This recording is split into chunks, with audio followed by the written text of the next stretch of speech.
Vladimir Poutine ne peut pas s'en empêcher. Ces derniers jours, ce qui semble devenir de plus en plus fréquent, Poutine a de nouveau ordonné à des appareils aériens russes de pénétrer dans l'espace aérien de l'OTAN. Mais cette fois, ce n'étaient pas des drones comme en Pologne et Roumanie. Poutine a envoyé des chasseurs. La Russie cherche donc la confrontation. La réaction de plusieurs alliés de l'OTAN est forte. C'est le dernier avertissement de Poutine. Le prochain avion russe au-dessus de l'OTAN sera abattu, car il est allé trop loin. Revenons en arrière. Le 19 septembre, The Guardian rapportait que la Russie avait envoyé 3 chasseurs, Mikoyan Gourevitch, 31, au-dessus de la mer Baltique. Cependant, il ne s'agissait pas d'un simple vol russe ordinaire. Les avions n'ont pas simplement frôlé les limites de l'espace aérien de l'OTAN avant de rentrer chez eux. Ils ont franchi la frontière. Les 3 Mikoyan Gourevitch, 31, ont pénétré l'espace aérien estonien au-dessus du golfe de Finlande, obligeant l'OTAN à les intercepter et à les escorter hors du territoire. Les pilotes savaient qu'ils avaient besoin d'une autorisation. L'OTAN a réagi rapidement. Les avions ont intercepté les Mikoyan Gourevitch, 31 Russes, en moins de 12 minutes après leur détection. Mais le mal était fait pour Poutine, qui avait provoqué une interception de l'OTAN et envoyé un message persistant de la Russie. Nous pouvons entrer dans l'espace aérien de l'OTAN quand nous le voulons. La réaction initiale face aux actions de la Russie a été cinglante, même si l'OTAN s'est évidemment abstenue d'abattre les avions russes. Kaja Kallas, ex-première ministre d'Estonie et haute diplomate de l'Union européenne, a qualifié cette action de provocation très dangereuse de la Russie. La présidente de la Commission européenne, Ursula von der Leyen, a vite réprimandé la Russie pour ses actes, soulignant que les avions aggravent les tensions régionales. Von der Leyen a également clairement indiqué que l'Union européenne ou Union européenne répondrait à chaque provocation avec détermination. Il ajoute que la pression sur la Russie va s'intensifier. Poutine pourrait envoyer des chasseurs. Cependant, l'Union européenne devrait répondre avec son 19e paquet de sanctions qui exercera probablement une pression significative sur l'économie de guerre de la Russie. Tout cela est très bien. Cependant, la condamnation et un nouveau paquet de sanctions sont exactement ce à quoi Poutine s'attendait. Aucune mesure ne l'empêchera de tester les limites. Mais seule une action inattendue de l'OTAN pourrait suffire selon Poutine. Alors que la guerre en Ukraine fait rage, la destruction d'un avion de chasse russe alors qu'il pénètre dans l'espace aérien de l'OTAN. L'Estonie a laissé entendre à plusieurs reprises que la prochaine fois que la Russie tentera quelque chose de ce genre, les avions de l'OTAN ne feront preuve d'aucune pitié. Au début, les réactions du pays étaient discrètes. Le ministre des Affaires étrangères de l'Estonie, Margus Tšakner, s'est exprimé sur X pour apporter la réponse diplomatique. La Russie viole l'espace aérien estonien et menace les principes essentiels de sécurité de l'Organisation des Nations Unies, a-t-il déclaré. Si un membre permanent du Conseil de sécurité agit ainsi, c'est à cet organe de réagir. Certains ont soutenu que Tšakner avait raison. La Russie, membre permanent du Conseil de sécurité de l'Organisation des Nations Unies, est aussi celle qui menace le plus la sécurité mondiale. À l'heure actuelle, l'invasion de l'Ukraine par la Russie a certainement déstabilisé toute l'Europe. On a également vu la Russie s'allier avec la Corée du Nord, recevoir des armes de l'Iran et développer sa relation avec la Chine, transformant ce qui devait à l'origine être une invasion courte et réussie en un véritable conflit mondial. Tšakner soulève une question fréquente. Comment la Russie peut-elle siéger au Conseil de sécurité de l'Organisation des Nations Unies, tout en enfreignant ses principes? Tandis que Tšakner réagissait prudemment à l'incursion russe, le ministre estonien de la Défense, Hanno Pevkur, a lancé un avertissement plus direct. Nous avons vu vendredi que l'OTAN fonctionne très efficacement. Même au point que, si elle était vraiment obligée d'utiliser le dernier recours, c'est-à-dire la force, il y avait aussi une préparation à cela, rapporte le Kiev indépendant. Pevkur déclare « Et c'est notre premier indice que l'OTAN pourrait bientôt commencer à passer d'une simple interception des avions russes et de leur éloignement. » Pevkur sait ce que Poutine essaie de manigancer. Le ministre de la Défense estonien affirme que le dirigeant russe utilise ses incursions aériennes pour détourner l'attention de l'OTAN de l'Ukraine. Cependant, son avertissement a un but. Il veut que Poutine sache que si le dirigeant russe continue de tenter sa chance, le prochain Mikoyan Gourevitch, 31, pourrait bien finir en épave en flammes. La première ministre estonienne, Kristen Michael, suggère qu'en cas de nouvelle incursion russe, l'Estonie ou l'OTAN pourraient envisager une réponse plus ferme. Estonian World rapporte que Michael a accordé une interview au réseau de radiodiffusion publique estonien pour expliquer comment. Le pays dispose déjà de règles d'engagement spécifiques au cas où Poutine lancerait ses incursions. Ces règles précisent les procédures à suivre par les pilotes de chasse estoniens lorsqu'ils abattent un avion russe.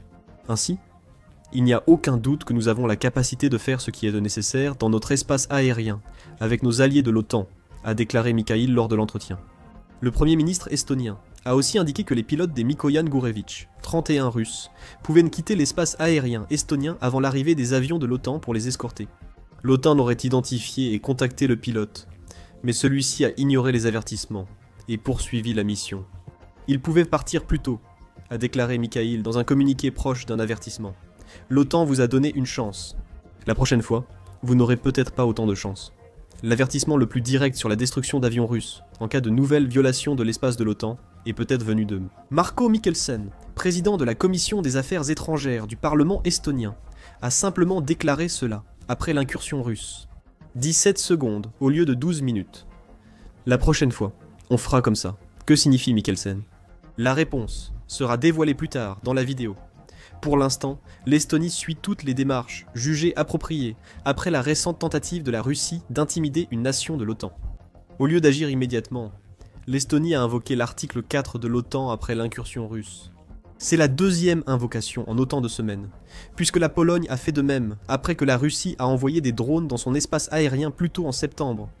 L'article 4 peut être vu comme une étape vers l'article 5 qui impose une réponse militaire de l'OTAN face à un agresseur, contrairement à l'article 4 qui reste plus limité.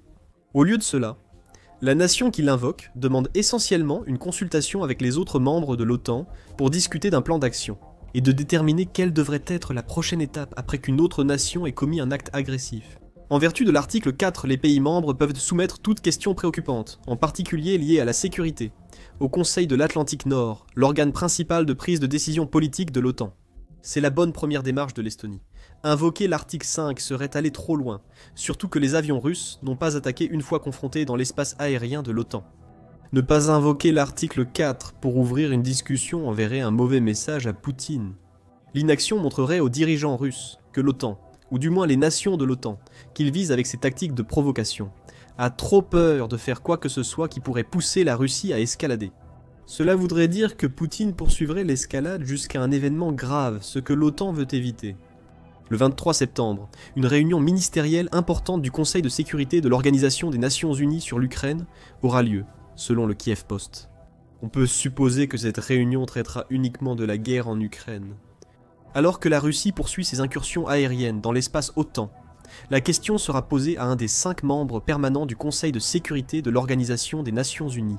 Que faites-vous ? Nous devrons attendre le 23 septembre pour la justification officielle de la Russie sur l'envoi de ses avions dans l'espace estonien, si elle assiste à la réunion. Mais il y a de fortes chances que la réponse de la Russie soit la même que d'habitude lors de ce type d'incident. Nier, nier et nier encore. C'est ce qu'elle a fait après que ces 3 Mikoyan Gurevich, 31, ont été escortés hors de l'espace aérien de l'OTAN. Euromédan Presse indique que le ministère russe de la Défense nie déjà toute violation de la frontière le 19 septembre et on ne sait pas si cela signifie que la Russie essaie d'affirmer que ces Mikoyan Gurevich n'ont jamais pénétré dans l'espace aérien estonien, ou si la Russie est tellement arrogante qu'elle a décidé que cet espace aérien lui appartient de toute façon. Le ministère russe des Affaires étrangères a aussi publié sur X une justification très faible pour expliquer le déploiement de 3 Mikoyan Gurevich, 31 près de l'Estonie. Le 19 septembre, 3 Mikoyan Gurevich, 31 Russes, ont volé de Carélie à un aérodrome de Kaliningrad. Le ministère a affirmé que les appareils n'avaient pas dévié de l'itinéraire convenu et n'avaient pas violé l'espace aérien estonien. L'Estonie ne serait pas du même avis. C'est pareil pour les pilotes de chasse de l'OTAN, déployés pour escorter les pilotes russes. Quiconque connaît la façon dont la Russie a tendance à réagir lorsqu'elle est prise sur le fait, intentionnellement ou non, a déjà vu ce type de réaction auparavant. L'Estonie refuse le piège et exige l'abattage du prochain avion de chasse russe entrant dans l'espace aérien de l'OTAN. Et l'Estonie n'est pas seule. Le pays le plus affecté par le 19 septembre n'est pas le seul membre de l'OTAN à estimer qu'il faut employer les grands moyens. En ce qui concerne les provocations de Poutine, la République tchèque affirme que la Russie doit aussi apprendre quelles en sont les conséquences. Plus précisément, le président de la République tchèque, Petr Pavel, estime qu'il est temps que l'Occident commence à répondre de manière adéquate à ce que fait la Russie, y compris la possible destruction d'un avion russe, selon Euromaidan Press. Pavel a déclaré « Violenter l'espace aérien justifie d'activer la défense et d'abattre l'avion ». Il a dit que la Russie agira selon ce qu'on lui permet, ce qui est une reconnaissance claire du fait que Poutine continuera à repousser les limites jusqu'à ce que l'OTAN lui montre que sa chance a tourné. En cas de doute, Pavel a aussi précisé avoir déjà interrogé les ministres russes sur ces provocations. Je leur demandais pourquoi ils faisaient cela malgré le risque de conflit, a dit Pavel. Quelle a été la réponse de la Russie? À chaque fois, il disait « parce que nous le pouvons ». Si cela ne montre pas l'état d'esprit de la Russie, rien ne le fera. Et pour Pavel, ce genre d'attitude signifie qu'il est d'accord avec l'Estonie sur le fait qu'il est temps de prendre des mesures plus agressives face aux incursions aériennes de la Russie. La politique d'apaisement échoue. Les récents événements en Pologne, Estonie et ceux en Ukraine depuis 4 ans nous concernent tous, a déclaré Pavel. Sans unité, cela finira par nous arriver, même si le message paraît voilé. Le président tchèque avertit l'OTAN. Les incursions d'avions russes dans l'espace aérien de l'OTAN ne sont pas terminées. Il est bien plus probable que ce ne soit que le début. Après tout, cela s'est déjà produit 3 fois en moins de 2 semaines. Comme dit plus tôt, les MiG-31 ayant pénétré l'espace estonien faisaient suite à une violation de l'espace polonais par la Russie. La Pologne, membre de l'OTAN, a indiqué le 10 septembre que la Russie avait envoyé 19 drones dans son espace aérien, certains ayant été abattus. Cable News Network affirme que les responsables du renseignement sont encore partagés sur la question de savoir s'il s'agissait d'une attaque délibérée de la Russie ou non, ce qui est exactement ce que souhaite Poutine. Vous pouvez également en savoir plus sur ce que la Russie a fait en Pologne, ainsi que sur la réponse de la Pologne, dans notre vidéo consacrée à cet incident. Peu après l'attaque de drones en Pologne, la Roumanie a signalé une violation de son espace aérien par des drones russes. Un seul drone a été suivi près de la frontière roumaine avec l'Ukraine, suggérant une incursion accidentelle de la Russie. Mais il est ça possible que ce soit volontaire, et le président ukrainien Volodymyr Zelensky semble le croire. La British Broadcasting Corporation rapporte que Zelensky a déclaré, à la suite de l'incident en Roumanie, que ce geste constituait une expansion évidente de la guerre par la Russie. Et la Russie persiste, même après l'incident dans l'espace aérien estonien. Le 22 septembre, le Guardian a indiqué que l'OTAN avait déployé des chasseurs au-dessus de la mer Baltique. La cible était un avion de reconnaissance russe Ilyushin 20M, qui, comme les Mikoyan Gourevitch 31, a ignoré tous les contacts avant d'être escorté hors de la zone. On ignore si l'avion espion a violé l'espace aérien de l'OTAN, ou volé simplement dans l'espace international sans prévenir. Mais dans tous les cas, c'était un autre avion qui s'approchait de trop près pour le confort de l'Estonie, ainsi que de ses voisins baltes, la Lettonie et la Lituanie. Cela arrive trop souvent et trop vite pour être une coïncidence. Les appareils russes envahissent régulièrement un espace aérien interdit. Un schéma que Poutine utilise pour tester les réactions de l'OTAN, afin de voir jusqu'où il peut aller, avant que les appels de l'Estonie et de la République tchèque ne deviennent réalité. Il semble que le dirigeant russe continuera ses violations jusqu'à ce qu'un appareil russe soit abattu. Si cela arrive, une question se pose. Que se passe-t-il ensuite? Nous avons peut-être déjà une réponse. Au début de la vidéo, nous avons promis d'expliquer la déclaration de Marko Mihkelson, président de la Commission des Affaires étrangères du Parlement estonien, sur les 17 secondes au lieu de 12 minutes. Mihkelson évoquait un incident de fin novembre 2015 quand un avion de chasse russe a violé l'espace aérien turc. La Turquie, alliée de l'OTAN, n'a pas hésité. Au lieu de faire décoller des avions de l'OTAN pour guider le chasseur russe, qui s'est avéré être un Sukhoi 24 hors de son espace aérien, la Turquie a décidé de l'abattre seulement 17 secondes après que le Su-24 ait été détecté. L'incident a eu lieu à la frontière turco-syrienne, la Syrie entretenant une relation militaire durable avec la Russie. La Turquie a vu un Su-24 a lancé un F-16 et c'en était fini pour le chasseur russe. La British Broadcasting Corporation indique qu'un chasseur russe s'est écrasé à Jabal Turkmen, en Syrie, causant 2 morts. La Russie a ensuite affirmé que la Turquie avait utilisé un missile air-air lors de l'incident. Un pilote et un marin partis secourir l'avion abattu ont aussi été tués. La British Broadcasting Corporation rapporte que Poutine a vite réagi verbalement à l'affaire. Le 24 novembre 2015, The Guardian a rapporté que le président russe accusait la Turquie de complicité avec les terroristes. Il a averti que le pays subirait de graves conséquences pour ses actes. La mention des terroristes suggère que le Su-24 russe était si dangereusement proche de la frontière turque avec la Syrie, dans le cadre d'une mission russe, ou peut-être syrienne, visant à s'occuper des rebelles dans le pays. Cela n'avait aucune importance pour la Turquie.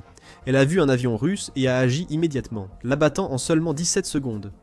En post-scriptum, les graves conséquences promises par Vladimir Poutine ne sont jamais survenues. La Russie a installé des S-400 en Syrie, et annulé ses contrats militaires avec la Turquie. Elle a également envoyé un croiseur stationné au large des côtes syriennes. Mais en ce qui concerne une réponse directe à ce qu'a fait la Turquie, la Russie n'a pas vraiment réagi. En juin 2016, le porte-parole du Kremlin, Dmitri Peskov, a déclaré que le président turc Erdogan s'était excusé et avait demandé pardon pour la destruction du chasseur russe. Tout en présentant ses condoléances qu'aux familles des pilotes tués, le porte-parole d'Erdogan a confirmé la légitimité des excuses. Mais cela reste loin des graves conséquences promises par Poutine. Notez aussi que les excuses sont venues plus de 6 mois après l'incident. Les cyniques parmi vous pourraient suggérer que la Russie a négocié des excuses quelque peu publiques pour sauver la face au fait qu'elle n'a pas ou n'a pas pu répondre à l'abattage de l'un de ses avions de chasse par la Turquie, par un acte d'agression similaire. Cet incident nous donne à la fois le contexte de la remarque de Michelson sur les 17 secondes et un précédent pour qu'un membre de l'OTAN abatte un avion de chasse russe lorsqu'il viole l'espace aérien de l'OTAN. La question est de savoir si l'Estonie et la République tchèque obtiendraient la même réponse de l'OTAN en 2025 si elles demandaient d'abattre les avions violant leur espace aérien. C'est difficile à dire. Le Sukhoi 24 abattu par la Turquie, bien que russe et impliqué en Syrie, nécessitait toujours l'implication directe de la Russie. Ce conflit est très différent de la guerre en Ukraine. La Russie voulait garder la Syrie comme un état fantoche, mais elle n'essayait pas de prendre le contrôle du pays. La Russie mène une invasion totale pour priver l'Ukraine de sa souveraineté. Ce sont deux situations très différentes. Vladimir Poutine pourrait répondre à la destruction d'un avion russe par l'OTAN, au-dessus d'un État balte par autre chose que des menaces verbales. La Russie est aujourd'hui plus faible qu'il y a 10 ans, surtout après plus de 3 ans de guerre d'usure contre l'Ukraine. Vladimir Poutine pourrait tester les limites, en appuyant sur des boutons. Veut-il vraiment un conflit total avec l'OTAN maintenant, avant que ses forces ne se remettent d'une guerre encore en cours, à un coût élevé pour la Russie? Un membre de l'OTAN, dont l'espace aérien est violé, pourrait trouver justifié d'abattre un avion russe. La réponse pourrait aussi invoquer l'article 5 de l'OTAN. L'abattage ne surviendrait que si la Russie déployait des moyens militaires dans l'espace aérien d'un pays de l'OTAN. Est-ce un acte d'agression sur un territoire de l'OTAN? Certains membres répondraient probablement oui. Enfin, Vladimir Poutine doit aussi considérer les États-Unis. Le 21 septembre, le Kiev Post a indiqué que Donald Trump avait été interrogé sur l'aide américaine à la Pologne et aux États baltes. Si la Russie continue d'escalader, Donald Trump a répondu directement, disant ce que les alliés de l'OTAN attendent du président américain. Oui, je le ferai, a déclaré Donald Trump. Nous n'aimons pas ça, lorsqu'on lui a demandé ce qu'il pensait des avions russes entrant dans l'espace aérien de l'Estonie. Sans préavis, un coup dur pour Vladimir Poutine, qui a passé une grande partie de 2025 à tenter de réchauffer les relations avec les États-Unis. Maintenant, il semble que Donald Trump ait compris les tactiques manipulatrices de Vladimir Poutine, et qu'il se soit lassé de voir Poutine dire une chose puis en faire une autre. Par cette déclaration, les États-Unis ont affirmé leur soutien aux alliés de l'OTAN face à la pression de la Russie. Et cela signifie que Vladimir Poutine devrait affronter l'unique ennemi que la Russie ne veut pas affronter. Mais en ce moment, Donald Trump a peut-être d'autres préoccupations alors que la Russie teste les limites en Europe. Les États-Unis et le Venezuela frôlent la guerre alors que les tensions montent. Regardez notre vidéo et abonnez-vous à The Military Show pour suivre les derniers développements de l'escalade aérienne de la Russie contre l'OTAN.